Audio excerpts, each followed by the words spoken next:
We all made grave miscalculations. We miscalculated how India would better its 6-medal tally from the 2012 London Olympic Games. We miscalculated how a bigger contingent would translate into a bigger medal haul. We miscalculated how much drama an Olympic wrestling quota could generate. But most of all, we miscalculated which athletes were going to deliver medals at the Rio Olympics. Sindhu and Saina Nehwal were two of the women who the country banked on for podium finishes. Both were tragically halted by knee injuries. What was agony for one athlete became an opportunity for another. Sakshi Malik broke India's medal drought with an incredulous repechage comeback, win the bronze. And PV Sindhu has now bettered her.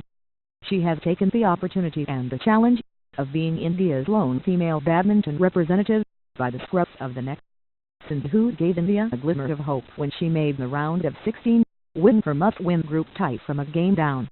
Then she reached the quarterfinals, only to draw China's Wang Yihan, the world number 2. A billion pair of her eyeballs looked at her number 9 seeding and thought, "So well, at least she got this far." She went further, with a straight sets win that went far from straightforward. In the semi-final, she would not be denied the gold medal match, and dismantled the world number 6 in the second game. She also dismantled history, giving India its first shot at badminton gold, thus outdoing Nehwal, Prakash Padukone, and her coach Gopinath. That is a serious list. We should have seen it coming. Since watching Nehwal win the bronze as a 17-year-old, she began taking steps towards her own date with the yellow medal. In 2013, she announced herself on the world stage by claiming the bronze at the World Championships. Then came her first Grand Prix gold title, the Malaysian Open, followed by another at the Macau Open, where she would make a hat-trick of wins. The second consecutive World Championship bronze followed in 2014, as well as a Commonwealth bronze. While 2015 and 2016 did not yield as many titles, she arrived at Rio looking visibly fitter. Recreate what is essentially Sindhu's Wikipedia page here, to provide context about how she has contrived this moment, and why it will mean so much to her. The moment earned through endless hours spent on the court chasing goose feathers, hitting corner by a coach who looks like a monk but trains like a monster for 30 a.m. Really. The moment earned by treating rankings like toilet paper and head-to-head numbers like old discarded superstitions. You have to do it. You have to be a champion. You have to be number 1 in the world. This is what Sindhu keeps telling herself when she's tired.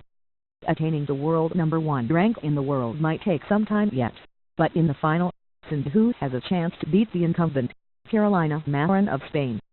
Some more context on how tough this match will be.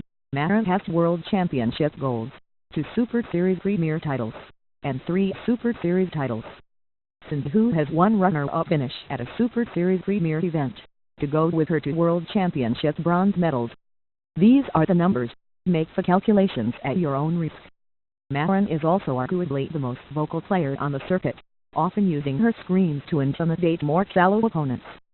Games featuring Marin are exhibitions of intensity, both with the vocal cords and the racket cords. Sitting then, that roughly a year ago, Gopinath had specifically issued an injunction to his ward, asking her in no uncertain terms to be more expressive on court. Accordingly, Sindhu's fist pumps and exaltation have been a feature of her game in Rio, and are signs that she will not be cowed down by the Spaniard antics. Sindhu has now won 3 consecutive matches against higher-ranked opponents. She has proven to herself more than anybody that she belongs at the big stage in the big matches, said Gopinath, after her win. By assuring herself of a silver, she has truly stepped out of Saina Nehwal's shadow. Never again will we make the miscalculation of forgetting Sindhu while counting potential medalists. In the lead up to Rio, at an event organized by Olympic Gold Quest, who supports Sindhu, she was shown a gold medal won by a hockey Olympian. She recounted how it almost brought tears to her eyes. "When will I get this?" she asked herself.